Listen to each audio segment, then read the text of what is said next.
Hare Krishna. In Bhagavad Gita 9.26, Krishna says, Patram pushpam palantoyam yome bhaktya prayachati tadaham bhakti upahritam ashnami prayatatmanaha. Krishna says, if one offers me with love and devotion a leaf, a flower, a fruit, or even a glass of water, I accept it wholeheartedly, Krishna says.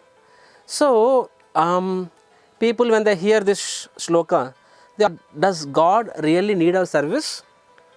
People say that, they say that, Arey, you people say that God only has given us everything. In that sense, why does God need our service? Because here it seems that God is in need of these things.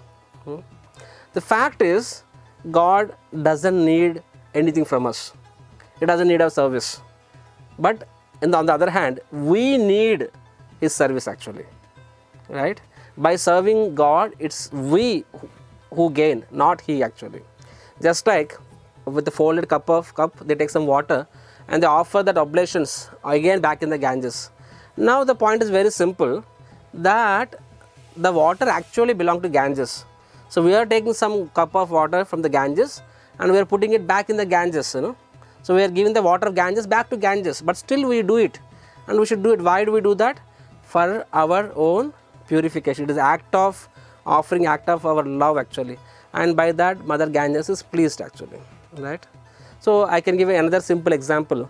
Sometimes we find that a small baby girl, she plucks a rose from the rose garden, which is actually maintained and owned by her mother.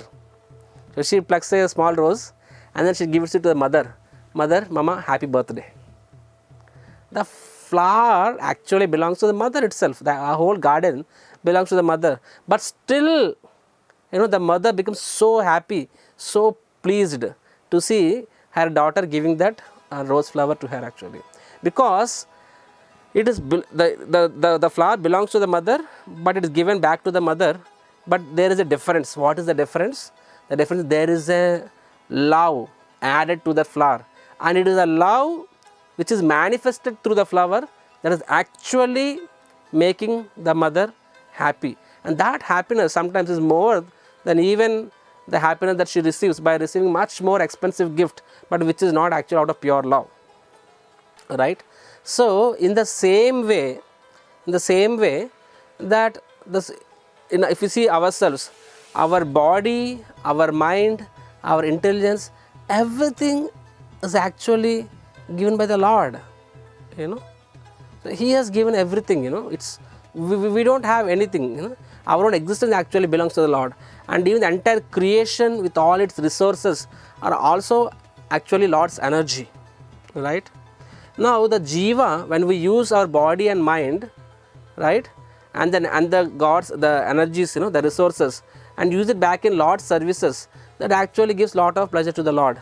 Well, actually that they belong to the Lord, but we are giving to the Lord with again the devotion added to that, and that makes Lord happy. And again, as I said, God doesn't need it.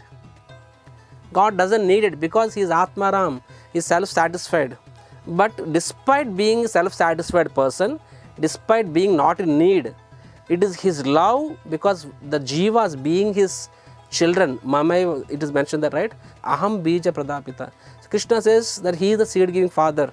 So being a father, right, it is His love towards His child, that when the child gives Him back something which is actually owning by Him, that makes Him happy, right?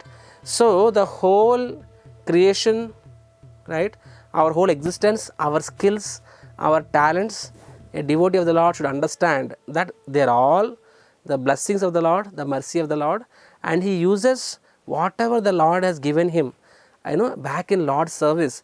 In that way, he reciprocates the love of his Father, the Supreme Lord, and when the Lord is pleased, the jiva will automatically be pleased. So in essence, to summarize, that by giving something, when Krishna says in Bhagavad Gita, in multiple places he says that my devour offers me this, that and all. So when Krishna says that my devours offer me something, it is not that Krishna wants it or is in need of it, but the fact is it actually belongs to him, but still when the jiva gives it back to him, being a father, loving father, the Lord derives great happiness, and in his happiness lies our purification and our happiness. So it is we who benefit by offering our love, our service to the Lord. Hare Krishna.